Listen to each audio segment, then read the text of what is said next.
You're telling a friend about something that happened to you today. You reach the middle of a sentence. Suddenly he cuts in with, "Oh, that's like what happened to me."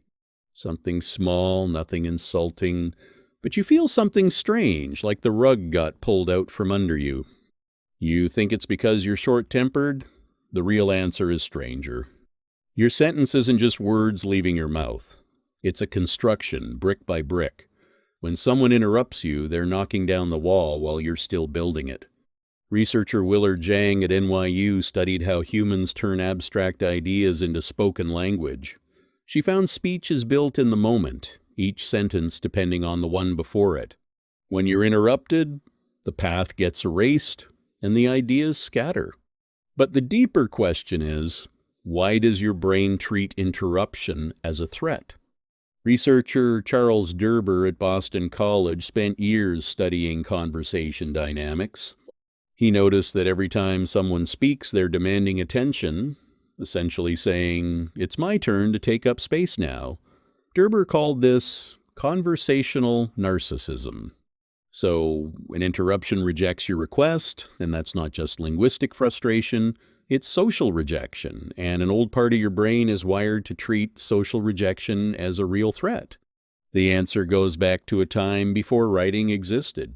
Ancient groups relied entirely on direct speech to pass on knowledge and distribute roles. Researcher Ronit Kahana-Weiss, who studied small group dynamics from an evolutionary angle, noticed that people who could speak without being interrupted much were usually the higher status ones. The leader speaks amid silence, while the lower status person gets interrupted more, which means, completely unconsciously, your brain links finishing your sentence with your worth inside the group.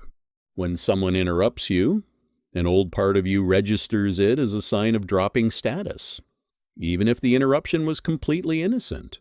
That's why the feeling is stronger in a work meeting than in casual talk with a friend, because social status is more visibly at stake. There's something even stranger. Researcher Stephen Levinson at the Max Planck Institute studied conversation timing across different cultures. He found the natural gap between the end of one person's sentence and the start of the other's reply is only about 200 milliseconds faster than the time your brain actually needs to prepare a full response.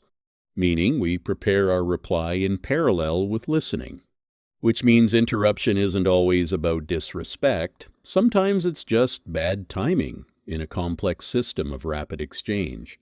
But that doesn't lessen your frustration, because the older part of your brain simply registers, "I got cut off. My space was taken." Now think about your everyday life. Every time you feel an irritation disproportionate to the size of the interruption, an old part of you is running complex social calculations in fractions of a second, linking finishing your sentence to your worth inside the group. So next time someone interrupts you and you feel that strange wave of frustration, remember, what's happening isn't a flaw in your character. A part of you is behaving exactly as it had to for thousands of years, back when finishing your sentence was a real signal of your standing in the group. You're telling a friend about something that happened to you today. You reach the middle of a sentence. Suddenly he cuts in, and that wave of frustration hits you out of nowhere.